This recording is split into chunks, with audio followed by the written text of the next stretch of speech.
Hello, hello.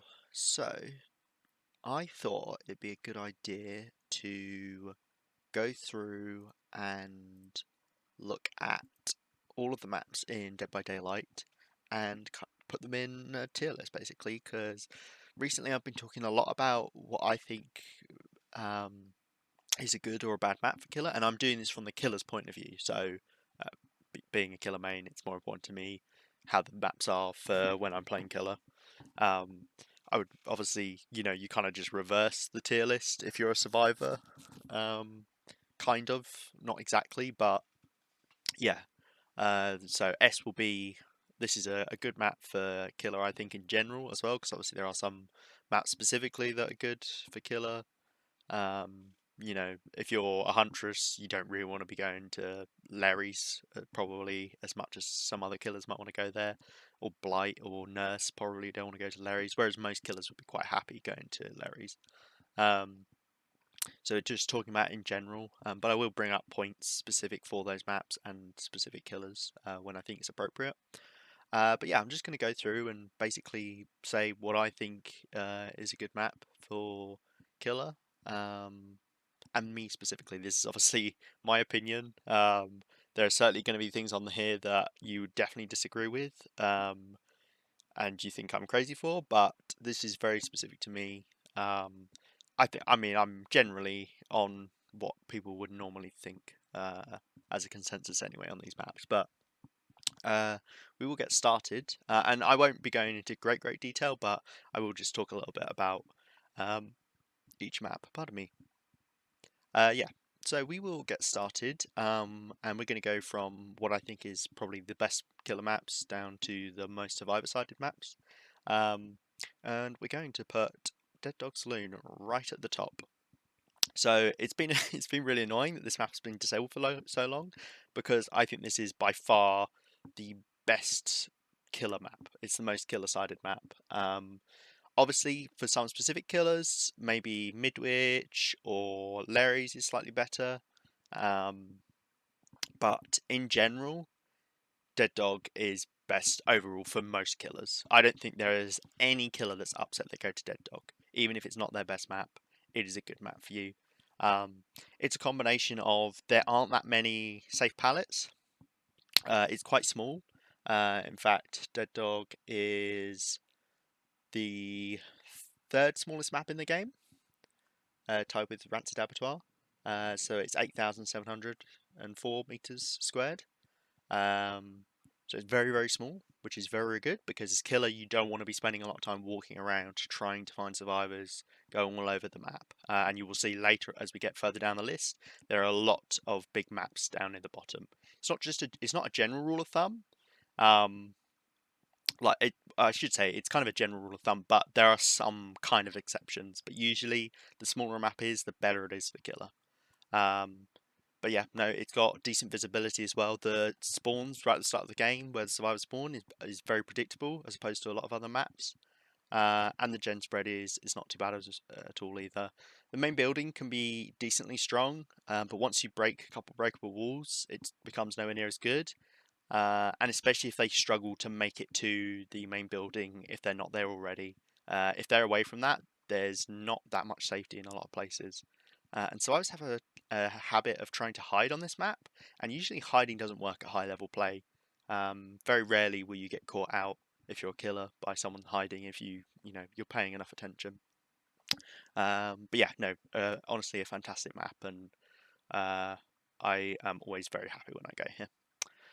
So the next one along is Midwich, which I also think is an S tier map, one of the best killer maps in the game. Honestly, I am nearly as happy when I go to Midwich as I am when I go to Dead Dog. And with some killers, I'm really happy when I go as Blight to Midwich, or if I'm Nurse. Um, Fantastic map for them. Quite small. It is the smallest map in the game, which obviously we've said about before, but it is stacked. So you have to remember it is stacked up. Um, but that does a lot of things for you, especially against average or lower skilled survivors. They're going to be freaked out by hitting your terror radius a lot, not going to know where you are. There's a lot of angles you can come from. It's really great for stealth killers. With Nurse, you can get around the entire map quite easily just with a couple blinks. Um, the pallets in it aren't too safe. There's a couple you have to look out for, and you do have to break some breakable walls by the windows. So on either side of the map, on the classroom sides, either it will be downstairs or upstairs. There will be a vault in between the two classrooms and a breakable wall on one of the doors. Um, so if it's upstairs, then you won't have one downstairs on the same side, and then vice versa on the other side. But once you get rid of those, then that vault becomes not very useful, and you can actually use it to your advantage because survivors will try and vault through it a lot, and it will get blocked, which can throw them off. And a lot of the pallets you can do mind games on quite well. So honestly, I think it is a very good map, and definitely close to Dead Dog in terms of power, but it doesn't quite have Dead Dog's visibility, which is its main problem. You know, you're gonna struggle in terms of visibility and knowing what's going on around you in the map. But that can also be bad for the survivors, obviously, not being able to find gens, etc. And that's the other thing is gen placement and being able to find gens for survivor is a big part of how good a map is, and you will see that with the next map, which kind of sad, but this is going to be Hawkins, which is of course leaving the game very soon, which is a shame because it is one of the killer-sided maps that we're going to be losing out on, and I think this would be the last like S tier. This is properly a really good map for killers. He's got the same issues with finding gens for survivors, which is really good for you. It's not a huge map. Let me just check what size it is. Why can't I see it? Hawkins. I cannot see it on the list that I have. Maybe I'm blind. It is quite possible. Yeah, it's not the biggest map in the game, but it's not particularly small. But you'll find that you're able to get around it, and pretty much all the pallets in it are unsafe pallets. There are a couple in the main rooms that are extremely safe, and once you get rid of them, they're gone. Sorry, I realise I'm saying a lot. I do apologise. I haven't done a script or anything for this, so I'm just going off of what I'm thinking about. Okay, right. So after Hawkins, I don't think there's much else to say at Hawkins. It's got the same kind of energy of all the inside maps. Like indoor maps are generally just better for killer because of trying to get around the map, and they're usually smaller maps as well. So my next choice is probably a little bit strange to a lot of people, but I actually think RPD is not a bad map for killer a lot of the time.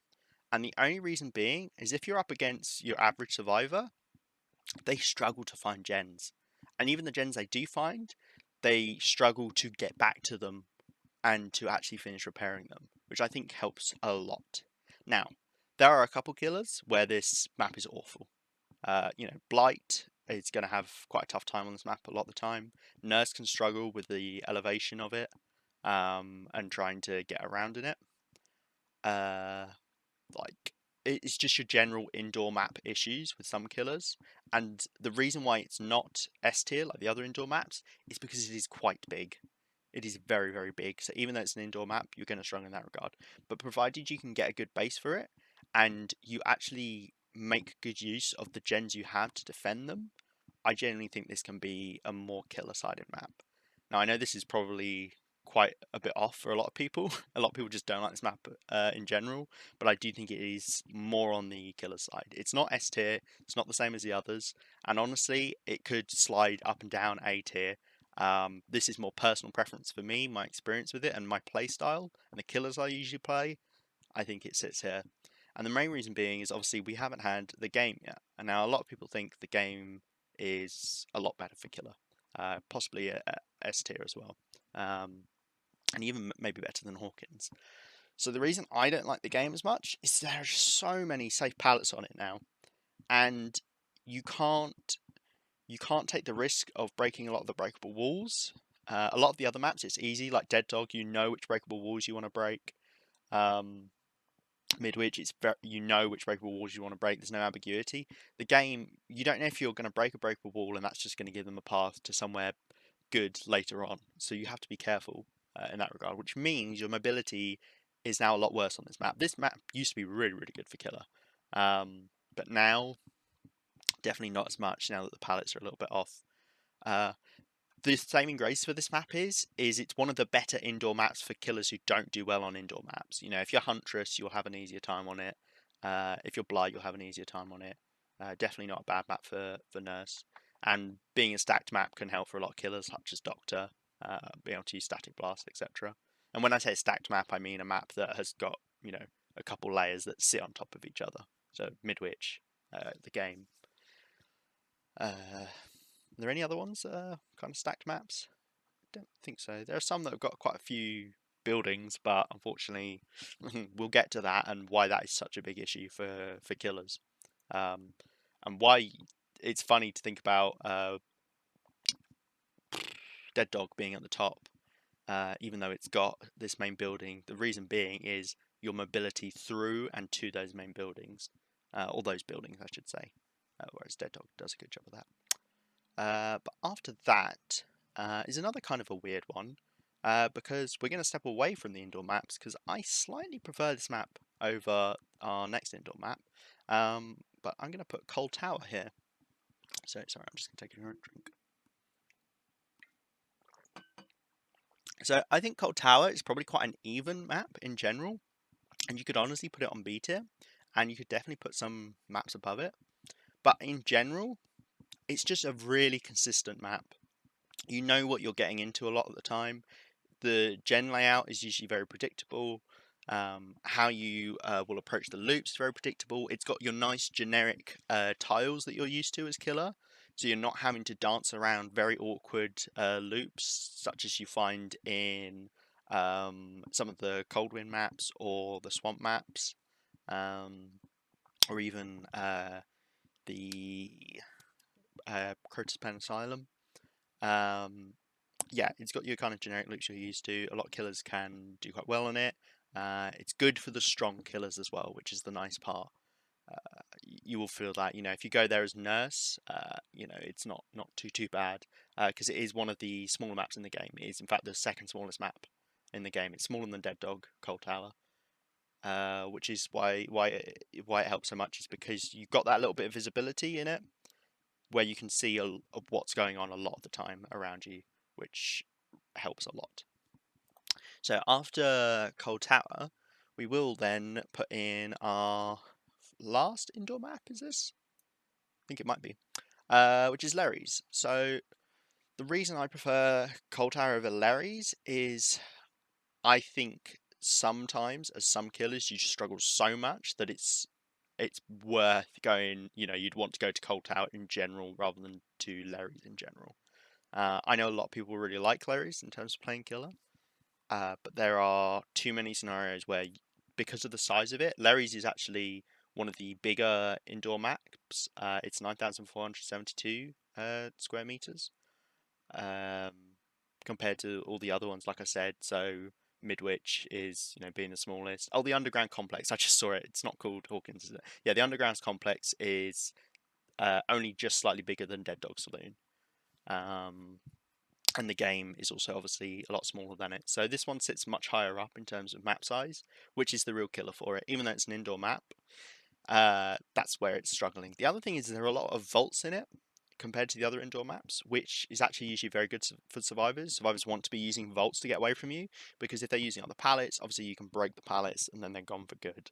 Whereas if they can use the vaults well and then chain them into pallets or chain them into other vaults, they will extend the chase out for longer, and you will suffer in this map if a chase goes on too long. And you're not in a part of the map where the survivors are, which is very common because of how big it is. That's the real downside of it. But most of the time you will do, you know, all right on killer on it in general. And a lot of time you will do better on it than you will do in Cold Tower, but I do think in general I prefer to go to Cold Tower, and I think it's slightly better for killer. Okay, so the last one on the A tier, so this is like the last, like, this is I think a good killer map, and not just kind of sitting somewhere in the middle or survivor sided, is the Wrecker's Yard. I think that one is. I forget. Yeah. This is Wrecker's Yard. Yeah. which you probably know as the smallest of the Autohaven maps. The Autohaven maps being the Wraith set of maps, the green ones, um, which don't really have their green tinge anymore. And the same with the Macmillans, they don't really have their blue tinge anymore, which is kind of sad. So the reason why this map is as high as it is, for me personally, is because of how small it is. Uh, there are not many maps that are smaller than this that come too far beneath this one. And the reason this one is above those is because it's very easy for survivors to be on a loop, um, and then drop the pallet, you chase after them, and they drop another pallet, and you catch them quite easily. And they've already had to use up 2 pallets, and if they keep doing that, they suddenly start to lose all safety in this map. Because there are a lot of dead zones on the edges of the maps that if you push them in that direction, they're absolutely screwed and they have nowhere to run. So normally you will find that as you go through the game, you maybe will struggle near the start, but as you go through the game, you will start down in the survivors, provided you're forcing them to drop pallets and forcing them to go down in chases and actually get into chases. Because the map is smaller, you're able to see more of what's going on. Another really good thing about this map is the central basement. It's not, something that you need to be counting your life on. And maybe if you're some killers like Trapper, or if you're a very mean bubba, having a central basement is fantastic. But in general, having that basement there as an option right in the middle of the map is really good. You will not want to be hooking people in basement usually as any killer, because basement's usually on the edge of the map, it's out of the way. A lot of the time there's no gens nearby it, so there's no good reason to defend it. But on this map, you can still kind of proxy defend it in a way, and proxy camp it just by being around and doing more chases nearby. Okay, well, my voice is going already. This is going well. Okay, so the next map, and we're going down to kind of, this is like the average tier where I'm like, yeah, this is okay. I don't mind going here too much. This is fine. Will be Shelter Woods. So Shelter Woods is our first like big map. This is quite a big map. In fact, it's the second biggest map in the game. It's 11,264 meters squared. It's only second to Mother's Dwelling. But the big difference between this and the other big maps is visibility and sparsity of pallets and loops and vaults in general. There are very, very few pallets on this map, and they are very far apart. Which means, normally, if you're going after a survivor, they get a pallet down out the way. A lot of the time, if they run away from that loop, you will get the hit on them, or you will get the down on them. If you've hit them at the pallet, or you hit them before they make it somewhere. Survivors underestimate how far it is between the loops on this map, and that will help you a lot of the time. It's also another map where the basement is not that far away from the middle of the map. It spawns not far from the tree. There's a bit of a dead zone behind it, so a lot of the time, if you push the survivor out of there, and you're coming away from Shack, they will struggle to get somewhere again. That's one of the big reasons why I don't mind this large map compared to others. It's definitely not an amazing map for killer. There's a reason it's on the B tier and not any higher, because you will struggle with mobility as a lot of killers. But in general, I think you can have an okay time on this map. I never really feel like, oh no, I'm going to Shelter Woods. Like, it's just generally all right. Like I said, it's not the best, but it's just generally all right. And then after this is when it kind of goes all over the place in terms of what you could put where. I have put the Temple of Purgation next. So the Temple of Purgation is kind of middle of the road in terms of map size. It's 9,984 meters squared. The big things about it is the main building isn't particularly strong, and that takes up a lot of the map. It's kind of an annoyance to get around. However, if the survivors do the gen in the main building, downstairs in the basement, it opens up pathways for you. If you haven't realised before, once that gen is completed, there are 2 doors on the upstairs of the temple that open up, as well as all the gates downstairs that let you into the altar and the chest, the extra chest that's back there. It's one of the few maps that spawns an extra chest. Has 4 by default instead of just 3. Same way Midwich has an extra chest in the secret room. But yeah, so that opens it up, and you can traverse the main building a lot easier. The downstairs of the main building is not strong at all. There's 2 very unsafe pallets down there, and if you get basement down there, it's very easy for you to get back because of the drop down that sits just above basement. So it can be quite nasty trying to get out of there as a survivor. You can get a really strong pallet spawn on the small entrance into the temple. It would be like the back of the temple if you think about the entrance being the bit with the steps that leads out into the main bit of the map. Whereas the back end, you can get a really safe pallet back there. But even then, it's not a big problem to deal with. A lot of the time, survivors won't be going that way, and it's quite a rare spawn. You don't see it that much.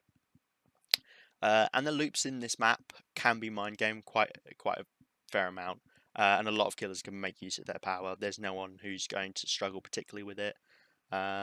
It's not the smallest map in the game, but it's a good enough size that you can control the gens. You can afford to go around and control the gens quite happily. After this, I have put the Father Campbell's Chapel. So Father Campbell's Chapel is one of the 2 maps that you get for doing the the burnt photograph. I can't remember what the realm's called now. But yeah, so this is the Clowns map, whereas the other one is the Nurse map. So the Clowns map is a lot better than the Nurse's map. So Father Campbell's Chapel is a lot better than the Asylum, because it is a lot smaller. That's the main thing about it. Father Campbell's Chapel is one of the smaller maps in the game. It's only 8,960 meters squared, so it's only just a bit bigger than Hawkins. Obviously, it's not got the benefits of being inside like Hawkins does, but the main building is only strong if you don't break the breakable walls. If you get the breakable walls out of the way, which can slow you down a little bit, but if you get them out of the way at the right time, the building becomes nowhere near as strong. And a lot of the time you can mind game survivors there. Very rarely will they get a setup that they can abuse that much.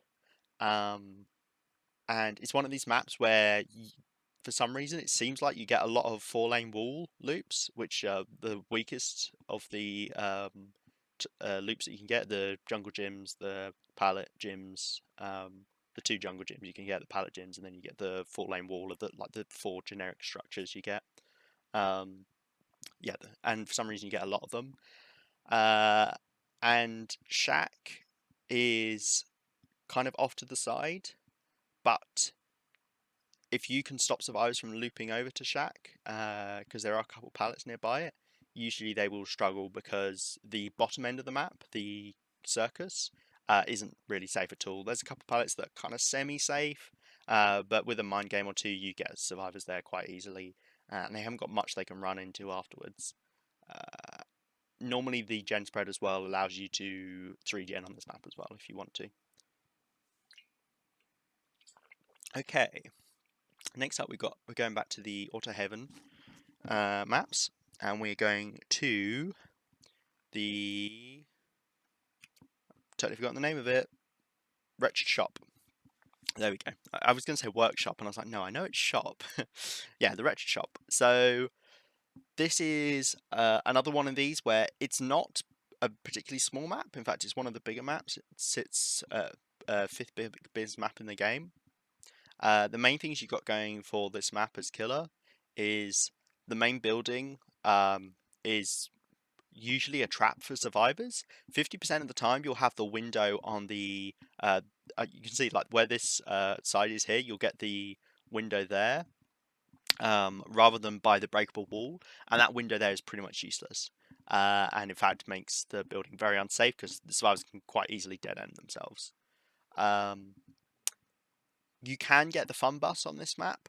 If you don't know, the fun bus is the buses that are together that have the window between the 2 of them in the middle, which can be rough.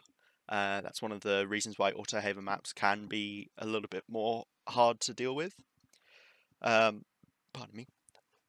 But in general, it's just got very simple loops that you can mind game, and even when once you do, uh, the loops are far enough apart that you can reliably get hits when you need them. Next up, we have got the Ironworks of Misery, and they certainly make me feel miserable sometimes.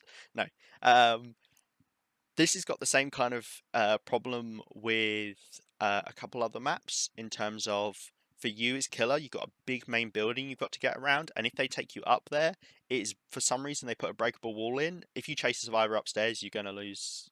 You know, you're gonna not win that chase anytime soon because you have to break that breakable wall because they can quite easily get around to the vault upstairs again.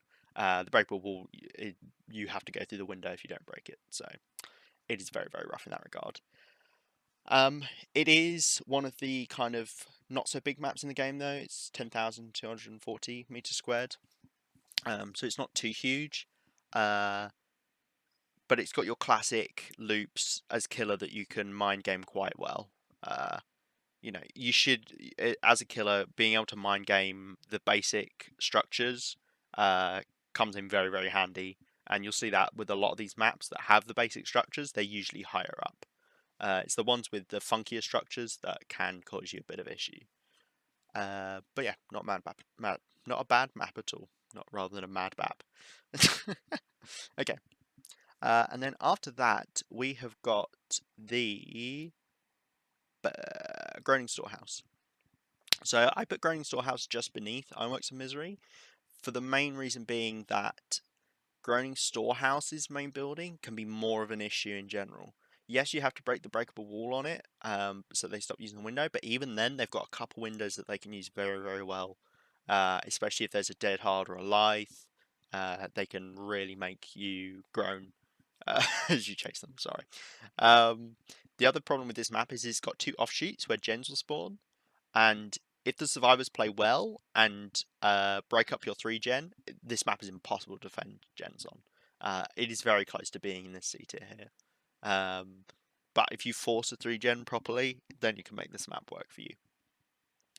Next up is the Suffocation Pit. Sorry, I'm having to look across to the names because I forget them as I go through. As they become maps I don't really care about, I forget their names. So we're in the C tier here now. So this is the tier that's got a lot of maps in it. Maps where you really kind of don't want to go as your generic killer. And this is our first one here as one of the better ones. And the reason why this one is one of the better ones, it's part of a group of maps that I refer to as 3 gen maps or choke maps. So the choke maps are maps where it is very where there is some sort of choke point in the middle. So Suffocation Pit, Sanctum of Wrath, and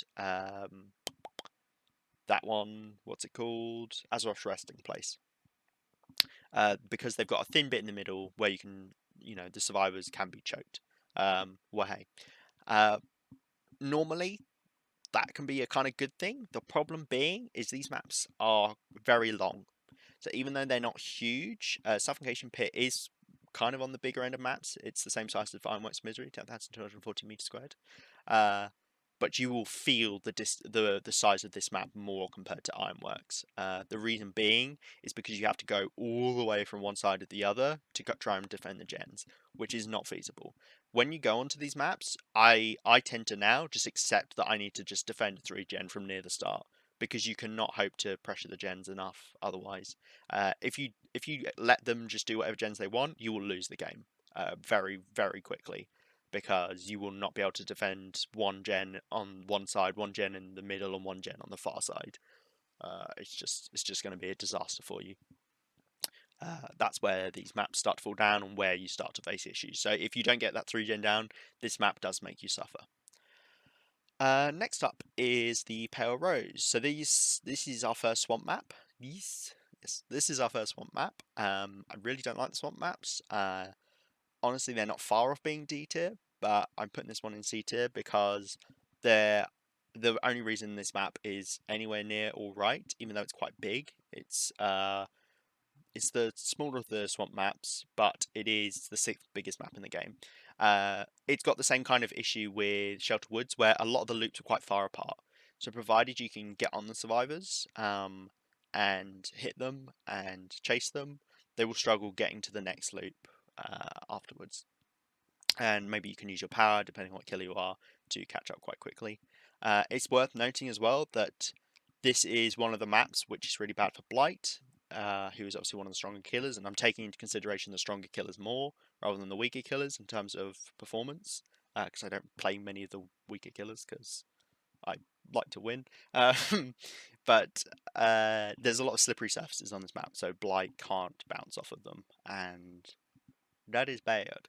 But yeah, it's kind of an map. You don't feel great coming here. I don't think any killer looks forward to coming here. Next up is the Family Estate, part of the Yamaoka maps. This is one of the kind of middling maps. It's the same size as Sanctum of Wrath, but there's a reason why Sanctum of Wrath is quite a bit lower than this map, and we will get to that. The problem with the Yamaoka maps in general, and I will say this for both of them now, and we'll go into later with that, is the loops in it can be quite annoying. There's a lot of kind of alternatives on your general normal structures that you have to worry about and deal with, and they are sometimes stronger in a way, which is a big issue. The main building isn't particularly strong. It's now got breakable walls that can cause a bit of an issue depending on what spawn you get, and that's honestly one of the more annoying things about this map. The other one being is it's quite a long map as well. Generally, it is better to have more of a square map so that you can kind of be in the middle and see more. On the longer maps, obviously, then that's harder then to see further down what's going on and what you can do, and it takes longer to get to places if you're near the middle of the map. So that's where this map definitely struggles. However, I would play this map over any of the farm maps because the farm maps are rough. And this is where we really start talking about visibility. So the first farm map we're going to have is the Tormund Creek. So I think Tormund Creek is possibly the best farm map, and these farm maps honestly could be rebalanced a little bit, rejiggled. This is just more for me. I think generally this one might be slightly better. Do you know what? I'm actually going to change my mind. Having a think about it, I'm now looking at Thompson House. I'm like, actually, yeah, I would rather go to Thompson House. One of the big reasons why is Thompson House is a lot smaller, so in general, you will do a lot better on it. It's so weird seeing them in this yellow lighting rather than like evening lighting, evening lighting now. Yeah, so the reason why I think Thompson House is slightly better than Tormund Creek, now that I've thought about it, is the size. So the main building is now not particularly strong. It wasn't particularly strong before. You couldn't really run it in any crazy way, and most survivors don't run it in any crazy way now either. You struggle sometimes in terms of the gen spread on this map, but a lot of the time you will have a few gens together that you can reliably use as a 3-gen later on, which is what helps this map. It is another thing though where visibility is the main problem, and as I said, we will get onto this. So the corn maps, or the Coldwind maps, because they've got this corn in the way, it's very hard to know what's going on. You can't see far off what's going on, and it's very easy for survivors to move through the map without you seeing them. Compare this to Shelter Woods. Even though Shelter Woods is very big, you will see survivors moving through the map. If they're walking, if they're running, you will see it. If survivors run through the cornfield, you don't see it. It doesn't show up on the corn. It only shows up on the ground. So you will not see their scratch marks unless you're pretty close. So it's very easy for them to get through the maps, and that is the big issue with all of the farm maps. Unless there's a change to corn and you can see scratch marks on it, this is always going to be a big problem for them, because you can just run through, without the killer having any idea that you're moving through. So I will now put Tormund Creek up here. So even though Tormund Creek is actually bigger than Rancid Abattoir, Rancid Abattoir's main building can be quite strong for survivors who actually use it well. and it's quite a long map as well, which definitely hurts it. In fact, Rancid Abattoir is one of the smaller maps in the game. Yeah, it's number 15, tied with Dead Dog, I think I mentioned earlier.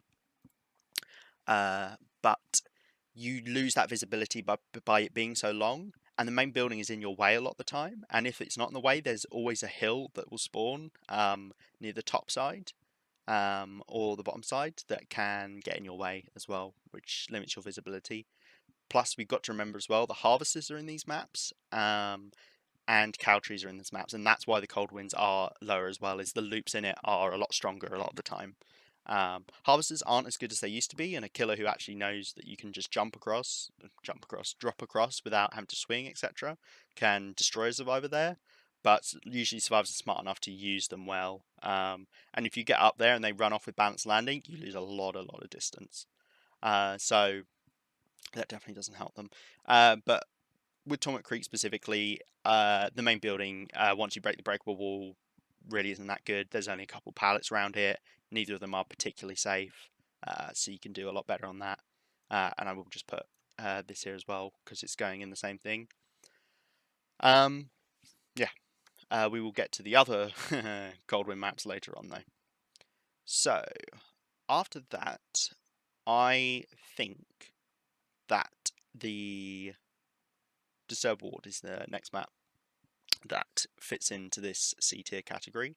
I prefer going to these Coldwind maps specifically over this one, over the Disturbed Ward, because Disturbed Ward is one of the bigger maps. It's the third biggest map in the game, so it's bigger than any of the Coldwind ones. And you've got no visibility on it because of this main building being in the way. You will not see survivors moving around, which is a massive issue. As I mentioned, it's got the same kind of problems as these maps do, but it is bigger. And there's quite a few structures in it as well you've got to worry about. There's fewer now. Honestly, it's better than it used to be, Disturbed Ward. There's a few dead zones. But if survivors are doing that gen that's in the dead zone, whilst you're on you're on the other side of the map, which is very possible with this because of how big this map is. You're on the other side of the map chasing someone. If they do the gen in that dead zone before you get over there, then it doesn't matter that it's a dead zone. So you've got to be careful in terms of how long you're committing to a chase, because it's very easy for them to get a gen done without you having any idea that it was being done at all. Because it's very hard to go around and monitor the gens specifically. So next up, we have got our next choke map, which is C tier. We're not on D tier yet, which is the Azeroth's Resting Place. So, Azeroth's Resting Place, like I said, is another one of these choke maps, like that one, Suffocation Pit. I remember the names. The reason why I prefer Suffocation Pit over Azeroth's Resting Place is because Suffocation Pit is a lot smaller. Azeroth's Resting Place is the second largest map in the game. And you feel it because it's so far to get from one side to the other. If you go on this map, there is barely any point trying to defend more than one side of it. And if you do defend one side of it, the map can actually kind of go your way because the survivors will struggle. If you get a good spawn, maybe you get 4 gens near one side, you want to defend that, you want to look after that. Because it is so big that by the time you get from one side to the other, at the start of the game, if there is more than a couple of them on a gen, they will finish the gen in your face by the time you get there. That's literally how big it is. If you go and check the sides, because when you spawn, the survivors can spawn on the same end that you spawn on. So don't forget this. Kind of imagine it like a dumbbell, where it's 2 big blocks and then a thin bit in the middle, and that's why it's a choke point map. If you spawn on one of that square block sides, the survivors can also spawn on that side as well as on the opposite side of the map to you. So it's almost impossible to defend all the gens.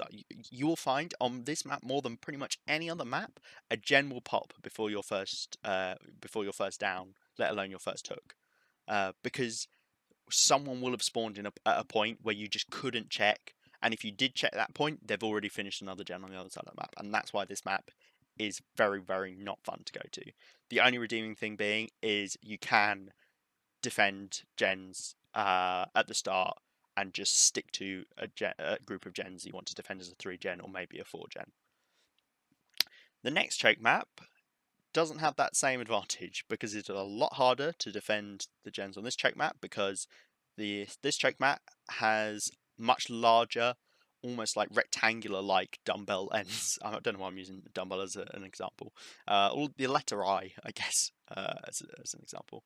But they're much longer, which means if you're on one of those sides, it takes a lot longer to get from the side that you're on that long line down to the other end of that long line, let alone then going across the map, going through the main structure. It's not really a main building, I guess, which is another one of these stronger main buildings that you do have to worry about.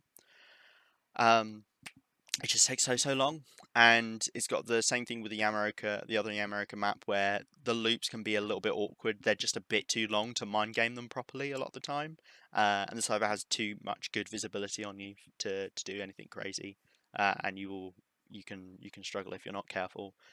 You can try and defend a 3 gen, but it is much harder on this map, and that's why it's lower than Azeroth's, even though it is a smaller map, same size as the other Yamaroka map, 9,984 meters squared. Okay, after this one, we've got our next Auto Haven map, which is Blood Lodge. So, Blood Lodge is the 4th biggest map in the game, tied with Tormund Creek, Lampion Lane, and Grim Pantry. The problem this map has compared to the other big maps, and we've said before, Shelter Woods, it's quite a big map, the pallets are all spaced out. For some reason, Blood Lodge is a huge map filled with really close together pallets. The center of the map is just filled with really close together pallets.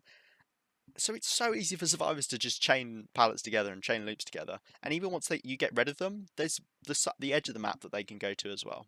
It's an absolute nightmare to chase around on. The main building, the windows, you need to break the door at the main building, which will waste your time. And even then, like, they can use it not too badly. And it's got the same problems with visibility as we said before, because it's not that hard for survivors to go along the edges of the map without being seen, because there's a lot of stuff on the edges of the map. And even if you do see them, the survivors can constantly see you, which is a big problem. You want to have visibility without survivors knowing where you are a lot of the time. This map kills stealth killers. Even Wraith, who now you can only see from like 24 meters away, because it's much narrower, a lot of the time they will see you moving through the map, so they can call you out, or they'll get a good idea where you're going, if you're going back to the hook, etc, etc. But yeah, you cannot play Ghostface on this map, for example. He has an absolutely terrible time on it, because you just can't sneak through. Yeah, I do not like Blood Lodge at all, and arguably could be lower in this list than I've actually put it. Next up is the second to last Coldwind map, Rotten Fields. So Rotten Fields is like the other Coldwind maps, except the devs decided to forget, or the devs forgot to actually put anything in it. So it's just a big field. I mean, that is what it's called, I guess. There are a couple of the normal generic structures in it. The thing is, though, it is quite a big map. 7th biggest map, tied with a couple others at 10,240. So it's the second biggest Coldwind map. But you just lose all that visibility again.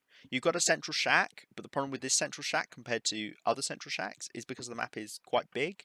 It's very hard to actually make use of it and be able to defend it. A lot of killers will suffer on this map trying to use their powers. Trapper can't put traps down in a lot of places because there are very limited loops. The survivors know the traps are going to be there. There's not much curiosity, or I guess what's the word? Much ambiguity as to the location of that. Blight can't bounce off of anything in this map. Nurse, it's quite easy for you to just go through and miss people when you're blinking around because you don't know where they're going to be a lot of the time because they're moving through corn. We haven't even talked about corn blindness yet. I'm guilty of this. It can be hard to follow survivors through corn in general. Basically, just get rid of the corn on the Codron maps. Somebody should come and harvest it all. Yeah, it's got all of those same generic problems. Next up is the other swamp map. The Grim Pantry. Oh dear. So the reason why this one is a lot lower than the other one is the main building is an absolute nightmare. This is one of the strongest main buildings and one of the strongest structures as a whole in the game. The upstairs of it, you can run a killer quite happily for 3 volts if the killer doesn't do some crazy mind game. And the downstairs is an absolute nightmare to get out of if you're killer and you pick someone up there. A lot of the time, I've had people wiggle out several times when I've been in there. If you don't know exactly where the doors are, because it always rotates, it's always moving around the locations. It's just all over the place. There's a very strong window downstairs that you can get into the structure or leave the structure with, and there's always, I think, 2 pallets downstairs as well as 2 pallets upstairs that you can use.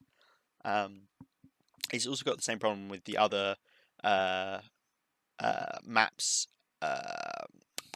Sorry, the other swamp map where stuff can spawn all over the place. The edge of the map is usually a dead zone, but you can get some vaults out there. You can also you will get your things that spawn out there, like the traps for Trapper or the fountains for Plague, which means if someone goes drinks from the fountain, you've got to walk miles to get your power and actually be able to use it. Which is just rough. It's just very, very rough. Totem spawns are also really bad in this map. They can. There's pretty much always 2, or I think there is always 2, that sit on the 2 rocks, kind of on the hill, opposite main building, compared to Shack. It's like between main building and Shack, which they just find really easily, and you can guarantee that's where your totems, your hexes will spawn, which is just really, really rough. Okay, next up we've got the Badham schools, and they're going to be finishing off our C tier. So I honestly think Badham 1 and 3 are kind of better than the other Badhams, and I'm just going to put them all up. I'm going to put these ones, they are, I would say, just in D tier, and these are only just in C tier. Honestly, they kind of straddle it a bit. For some reason, Badham has a load of variations. Badham 2 is kind of okay, and that's why it's up here above these. It could honestly slide into C tier, and vice versa. Honestly, this could slide down into D tier. But yes, so the main issue with the Badham maps is there are so many structures in it. You've got the main building, you've got both the houses, and you've got Shack. So survivors can really easily run these buildings, which are strong buildings. The House of Pain, the 2-story house, and main building. Main building's not as strong as it used to be, but you still get a couple pallets in it, and even if you down someone down there, it's quite possible you won't make it to a hook if you don't break a door, if you don't have basement there, which is a very big issue. Some killers really like the basement in that main building though, and can make good use of it. Trapper having Badham school basement is just a GG to the survivor who's put down there, which is funny but also sad. But yeah, it's got a lot of things that survivors who know what they're doing will run well and will waste a lot of your time on, which is rough. But yeah, it kind of straddles over into the D tier, but honestly you could shift these around a bit and put them all into C tier and it wouldn't even be that crazy, or put them all into D tier. Most killers are not going to have a good time going to these maps. So we're down to the last 5, and these are all the D tiers. So these are by far the worst maps in the game, in my opinion. And we're going to start off with Mother's Dwelling. So Mother's Dwelling honestly would be lower down on this list and beneath a lot of these other ones if it wasn't for the fact that a lot of the better killers who have got mobility don't struggle as much with Mother's Dwelling. The big problem with Mother's Dwelling being the biggest map in the game by quite a bit. It's 12,032 meters squared. Bearing in mind the next biggest map is 11,264. That's Shelter Woods and Azeroth's resting place. With Mother's Dwelling though, a lot of the things are spaced out in it. You don't have the visibility, which is, as we've mentioned, not very good. You can't see through the map because of how big it is. There's a lot of fog or trees in your way.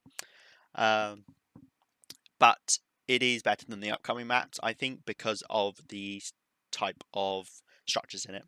Main building can be run quite well by a good survivor, but what we've got coming up can be run even better for the most part. In fact, three of the 4 next maps just have structures or loops that survivors can use very, very well. One of those being Almond. So Almond is also one of the bigger maps in the game. It's 9,984 meters squared, but the reason why it feels bigger is it's just got everything along the edges of the map. Like, you're constantly able to do things at the edge of the map if you're a survivor. Compare that to most of the other edges of the map where there's absolute dead zones, especially the Macmillan maps, the Autohaven maps, which usually don't have as much at the edge of the map. Almond has got so much, and just absolutely every single pallet loops into another pallet very, very comfortably. This was already a survivor-sided map before the update, and it's only been made slightly better for Killer after the update it had. The main building, once again, has breakable walls you've got to break, otherwise the survivors can run you there forever, which means you've got to waste a lot of time. There's at least 2 breakable walls. You've got to break the one downstairs by the window, and you've got to break one upstairs by the other window if a survivor loops up there. A lot of survivors don't use the window upstairs, which, if you don't know, pardon me, goes out into, you can vault out, jump down, and normally it's a blocked off room, so the killer has to vault the window or break the wall. If you vault the window, the survivor can just run you back into the main building, especially since it drops down right nearby the downstairs window that you can go through. But yeah, everything just loops into everything there. It can be an absolute nightmare. Gen spread is all over the place. There's no way you can really have a good 3 gen. Very, very tough to defend. Talking of very, very tough to defend, and maybe people are surprised at seeing it this far down, but Gas Heaven is an absolute nightmare to deal with this killer. And the main problem is it's not the biggest map in the game. It's quite big. It's bigger than Almond. It's 10,496 meters squared. But it feels even bigger because there are 2 massive car walls you've got to walk around as killer if you want to get to the gens. And that just takes you so long. It just increases the size of the map by a considerable amount. Gens can be all over the place as well. The survivors may 3-gen themselves, and that's what you usually have going for you, but a lot of the time they will really punish you for having to walk around the entire map. It's one of these where a couple other killers won't struggle as much, like Nurse, for example. Obviously, she can just go through the car walls, but once again, it blocks that visibility. You don't know what's going on behind them, where the survivors are moving, etc. Okay, now we get to the 2 worst maps in the game for Killer. Now, what do you think is going to be the worst? Well, it's not Fractured Cowshed, but hey, it's pretty damn close. So Fractured Cowshed is arguably the worst map in the game. I think it's close to the worst map in the game, but we're going to save that for later. Fractured Cowshed, if run by decent survivors, you will lose. You will lose. You just can't hope to win. With really good survivors, there is no chance. Even for a lot of killers. It's not a huge map, 8th largest map in the game, tied with quite a few, such as Almond. The worst thing about this map compared to Almond is, once again, you have limited visibility in terms of there is corn, so you can't see what's going on through that corn. The main building is ridiculously strong, and even once you break the breakable walls, survivors can run you there for a good amount of time and then loop you into the 25,000 pallets that are around the main building. There's usually at least 2 or 3 right next to it. So they can use the windows, waste your time, then head to the pallet, and then do that again another time. That's after you've broken the breakable wall that you need to break. And then once you've done all that, you've then got to head across the other side of the map to another dense pallet area in the same side but in the corner. I don't know how to describe it. It's basically not the shack corner, where you can have a couple gens. Or you've got to head over to the other side of the map where there's another gen in the corner. The thing is this map has gen spawn right in the corners of the map. There will be one in the main building, there'll be one in shack, there'll be one in the other corners, and you will have one kind of roughly in the middle. And it's just impossible to defend them and also be in chase, because it's so easy for survivors to loop into other things in Fractured Cowshed, other loops, other structures, because there are so many pallets around. it's just really not that hard to get to somewhere else. As we said with some of the earlier maps, where even though they're big, like Shelter Woods, it's very hard to get to another structure or get to another loop. That is not the case with Fractured Cowshed. You will get to another loop very, very quickly, and as killer, you just will suffer so much on this map. Arguably, though, you won't suffer as much as you will on the next one, which is, of course, everyone's favourite, Haddonfield, or Lambkin Lane. So, why is Haddonfield so bad? And why do the devs think that just because it's got a low kill rate, or sorry, a higher kill rate than some other maps, why do the devs think it's fine as is? The very simple reason being is if there are bad survivors, they do not know how to run Haddonfield. You will do all right on Haddonfield. We can get into the main problems with Haddonfield now. The main problems being is you have to walk around these big buildings constantly. It is a very large map. It's the fourth largest map in the game, 10,752 meters squared. But you just got to walk around these big buildings constantly. A lot of them you can't walk through, and even if you can, you've got to go round to try and catch them off guard. It's very easy for the survivor to see you coming and work out where you're going and then just go the other way. Because obviously they've got a third-person camera. They don't have to be showing themselves, but they can be looking around the corner and just use that to make distance on you. It's a very hard map to mind game on. The pallets on it, for the most part, are quite safe, especially if pre-dropped. There's only a couple ones that aren't. But the bigger problem is the buildings themselves and how they can be run. So this is where it really gets down into it. A bad survivor will run these buildings terribly, and this is why the kill rate on Haddonfield is still decently high. If you go up against good survivors on Haddonfield, you can't win. You cannot win because they can run these buildings for ages. They're not infinites, but because you can loop them into each other and loop them into a pallet to then get to another building, or worst of all, you can run House of Pain, which is one of the strongest structures in the game, one of the strongest buildings in the game, I should say. They can just use the vaults. They can then go out through another vault. They won't be blocking the windows anytime soon because you will drop chase constantly because you will lose sight of them because of how quickly they can move around through it. Besides the fact that the gens are all over the place, and once again, you've got to walk down this really long map with no visibility. You have no visibility to the survivors because they will quite happily move behind the buildings without you ever seeing anything, going through, doing the gens, going to go get saves. And you can't afford to walk along the back of the buildings a lot of the time because then you won't be going near the other gens, you won't be checking out the other side. It's just too easy for survivors to move around compared to you. And that is why it is an absolutely atrocious map and really needs to be changed.